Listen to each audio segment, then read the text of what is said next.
Welcome back to DAGryffyn Hobby. My name's Dave. To give you a little bit of an update on what's going on in the train room.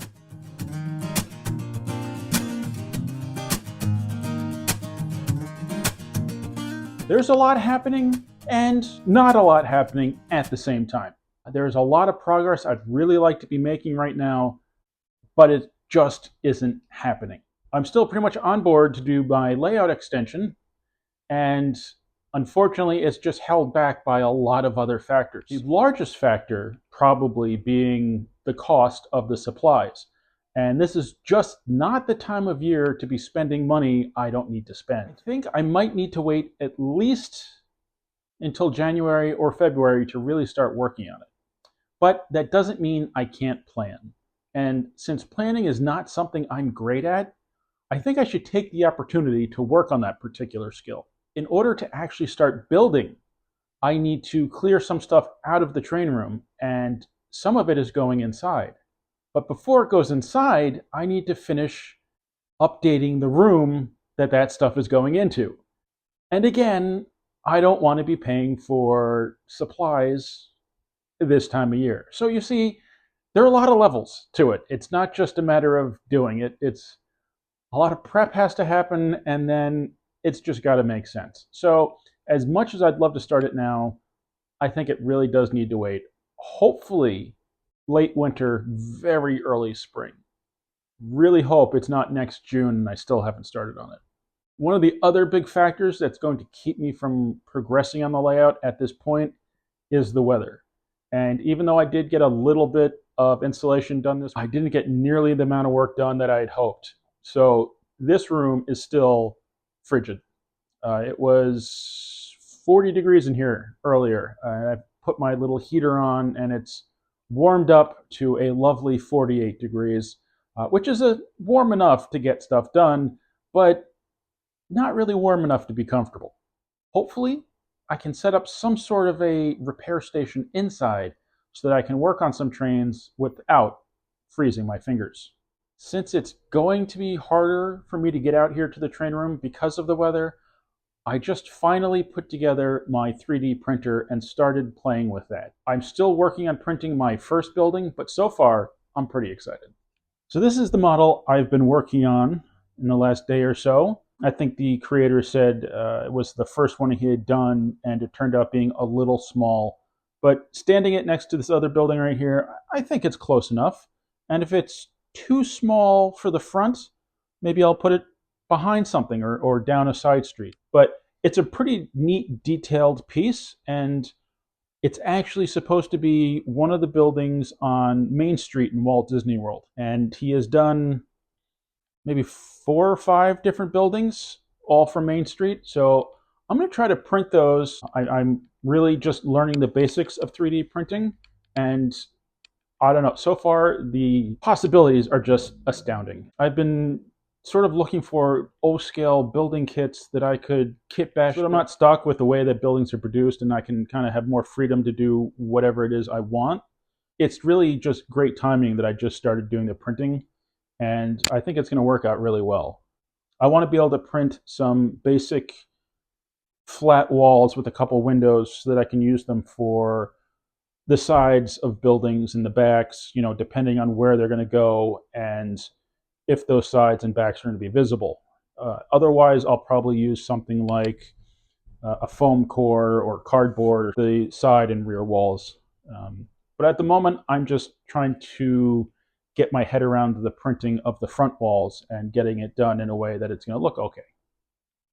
My control panel is another project I've been kind of focused on recently, mainly because of the addition of the TMCC. I've had some success and some setbacks. That's okay.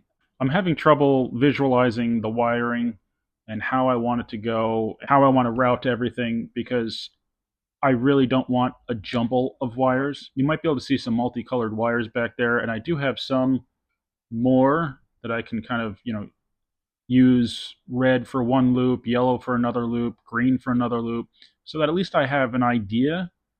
But really, I need to pull everything out from under the layout and just spend a good amount of time down there and make sure that I run the wires in a way that makes sense, that I'll be able to troubleshoot or service things later on.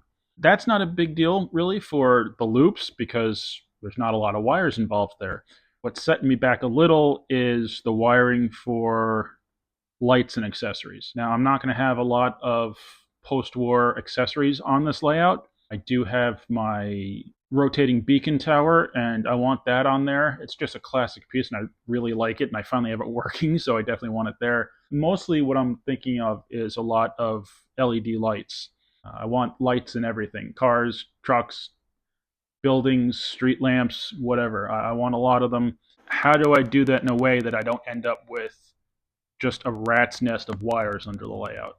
So I'm still thinking about that. If you look in the back right there, you'll see a transformer I used to use for my HO and N-scale stuff. And I'll probably use that to power the accessories. So with that one transformer, I can have 3 different accessory settings. I want to use these switches here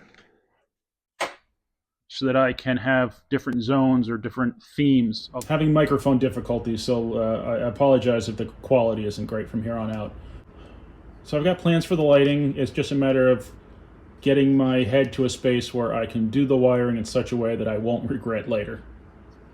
So since I'm dealing with some technical difficulties, namely my microphone cutting out, I already filmed this part, but now I gotta do it again. I hate that. Anyway, I finally went to my P.O. box, which I hadn't been to in maybe 2 weeks, and there was a nice surprise waiting there for me. It's always nice when there's actually something in it and not just junk mail. But I just happened to stop by the other day and there was a box waiting for me. And that box had this, Public Service Bus by Corgi. Okay, it's already on the layout because like I said, I already filmed this once. But anyway, my buddy Wayne knows that the public service buses are important to me. And he saw this and he figured I could use it and he sent it my way. So thank you, Wayne, very much. This is very cool. And what's nice is a lot of times these are missing the mirrors and this one has them. So that's nice. And what I just realized is there's a little spotlight that goes on there too. So that's cool. If you're new to the channel or haven't been around as long as some others, you may not have heard me speak about the public service buses and why they're important to me and why my logo is based on the public service logo. And that's because my grandfather drove a bus for public service for 33 years, I believe.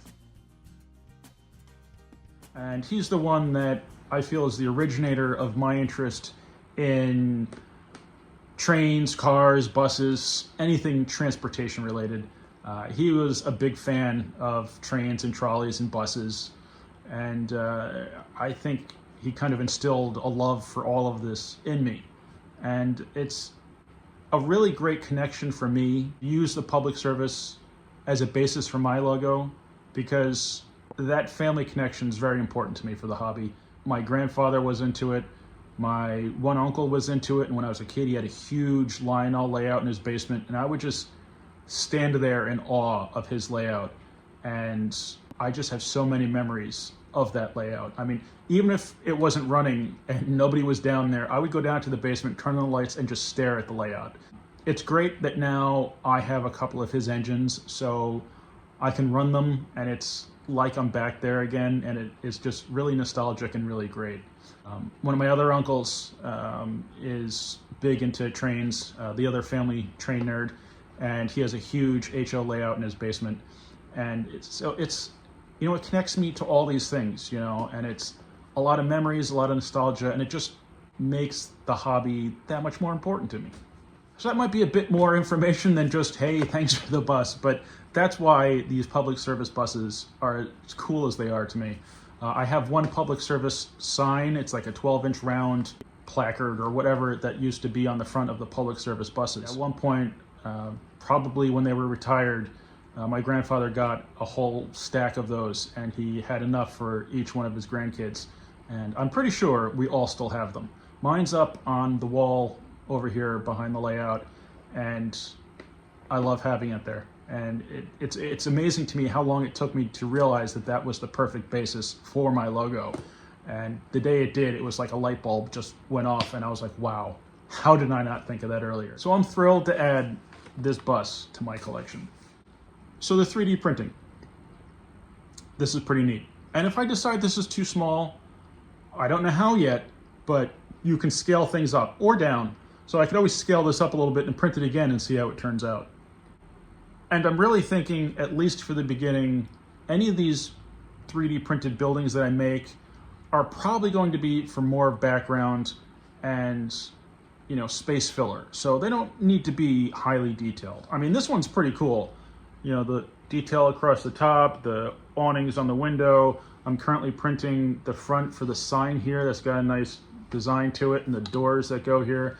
So it's a very cool thing. And that's what's happening inside right now where it's warm, is the 3D printer is going. So I'm gonna head back in there and check it out and see what's printed, and then hopefully have some kind of a beginner's train nerd update to how to use the 3D printer for your layout. Because the idea of spending hundreds of dollars on buildings just doesn't appeal to me. I realize that 3D printer is not cheap, but you can use it for so much stuff. So it kind of spreads that cost out amongst a lot of other things. Hopefully I can get to a point where I can custom design buildings, accessories, trackside structures, whatever, anything I would need for the layout, even train cars. So it's going to be interesting, and it would be super cool to be able to produce enough of them that I could sell them if people were interested. I feel like it's going to distract me a little bit from actually being out here and working with the trains. You know, 3D printing becomes another hobby on its own. But I mean, for the most part, you can kind of set it and let it do its thing. So, I mean, some prints take 5, 6, 7 hours. This might have taken 6 hours to print. I don't know. I went to bed. So a lot of it happens, and you can do other stuff while it's printing. So hopefully this is the beginning of something really cool. I hope you enjoyed the video. Thank you very much for watching. Please remember to like, comment, subscribe, and I'll see you next time on DAGryffyn Hobby.